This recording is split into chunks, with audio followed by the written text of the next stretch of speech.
Okay, ang menu natin today is tinolang manok. So, ito yung mga ingredients natin. Dahong sili, kung walang dahong sili dyan, option, yun na. At kailangan natin ng luya, sibuyas, bawang at sili. Gugupitin nyo yung dulo niya, no? Pag sigamit kayo. Tapos, sayote. Meron dyan yan. Kailangan natin ng mantika, patis, pamintang durog, tsaka asin. Yun na. So, luya. Sabay-sabay na yan. Tututin na. At bawang.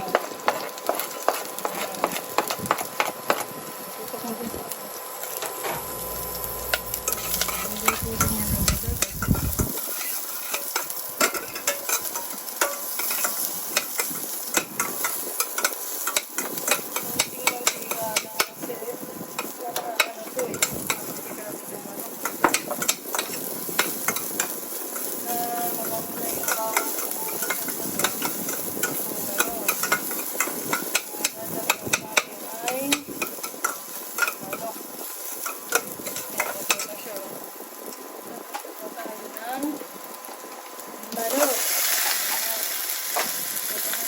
Kailangan lagyan ng konting asin, konting pamintang durog.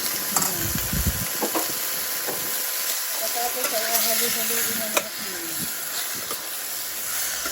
Pag nahalo-halo na yan,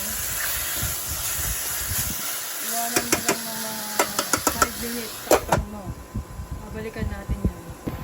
Okay, binuksan na natin after 5 minutes. Kailangan mahina lang yung apoy kasi tignan mo kung natuyuan na ito. Kaya, parang ito. Okay na rin yan. Ang gagawin mo na lang ay magdadagdag ka ng sabaw na. Kaya kailangan, may nakaready ka ng mainit na tubig.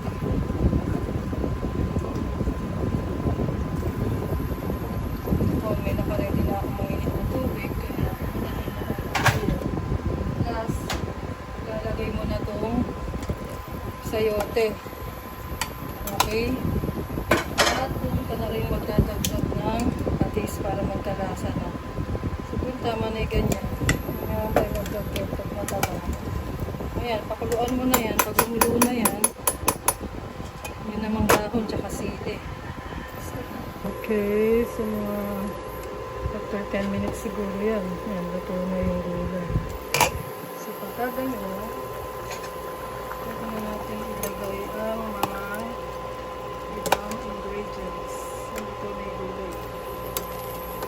Ito. So, ito na ang gulay. Pag ganyan, pwede na ilagay ng sili.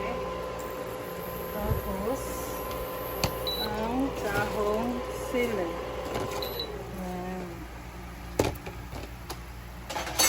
Mamatay ka lang. So, pakuluan lang natin yan ng saglit na pakuluan. Kasi, overcook ang dahon.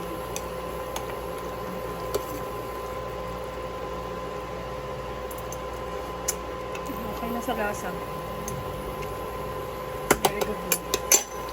Pag matabang, dagdagan ng tubig. Ay, ng alat, konti lang, patis. Okay, luto na yan. Pakuluan mo lang ng mga 3 minutes, maluto lang yung gulay. Pagka naging dark green na yung gulay, luto na yun.